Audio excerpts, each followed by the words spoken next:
ஜீ Tamil Sarigamapa little சாம் season 5ல் இந்த வாரம் 10 years of Sarigamapa சங்கமம். ஸோ இதில் நம்ம கண்டஸ்டன்ட் அக்ஷித் நிருபம் கூட இணைந்து ஷிவானி அவர்கள் பாடியிருந்தாங்க. 2 பேருமே தீவிரமான சிவபக்தர்கள் இல்லையா? ஸோ 2 சிவபக்தர்களும் இணைந்து தக தக தக ஆடவா அந்த ஒரு பாடலை பாடியிருந்தாங்க. 2 பேருமே அற்புதமாக பாடிட்டாங்க. கோல்டன் ஷவரும் கிடச்சிது. ஸோ ஷிவானி பக்கத்தில் யார் பண்ணாலும் தூக்கி சாப்பிட்ருவா. பட் ஆனால் ஷிவானி கூட நீ இவ்வளோ காம்படிட் பண்ணி இந்த அளவுக்கு பாடியிருக்கேன்னா அது பெரிய விஷயம்னு நம்ம ஸ்ரீனி சார் புகழ்ந்து தள்ளினார்.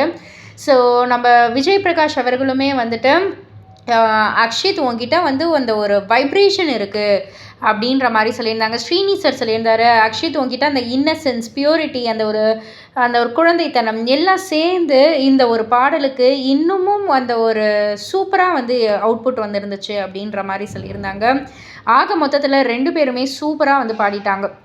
பாடல் முடிஞ்சு கோல்டன் ஷவர்லாம் முடிஞ்சு நம்ம ஷிவானி அவர்கள் அக்ஷித்துக்கு ஒரு கிஃப்ட் கொடுத்தாங்க. அது என்னென்னா ஒரு சிவன் ஸ்டாச்சு.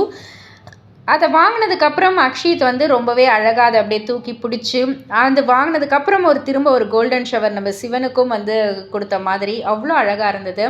அதுக்கப்புறம் நம்ம அக்ஷித்தும் சரி மாதேவா பாடலை பாடியிருக்காங்க. நம்ம ஷிவானியோடைய சிக்னேச்சர் சாங்னே சொல்லலாம். இந்த பாடல் பாடி நல்ல செலக்டும் ஆனாங்க ஆடிஷனில். ஸோ 2 பேருமே இணைந்து அந்த ஒரு மாதேவா பாடலை பாடி இன்னமும் அழகாக சிறப்பித்து கொடுத்துருந்தாங்க அப்படின்னே சொல்லலாம். இதை பற்றி நீங்கள் என்ன நினைக்கிறீங்க? உங்களுடைய கருத்து என்ன அப்படின்றத கீழே உள்ள கமெண்ட் பாக்ஸில் குறிப்பிட்டு சொல்லுங்கள். மறக்காமல் சேனலில் சப்ஸ்கிரைப் பண்ணி பக்கத்தில் உள்ள பெல் ஐக்கானை கிளிக் பண்ணிவிடுங்க.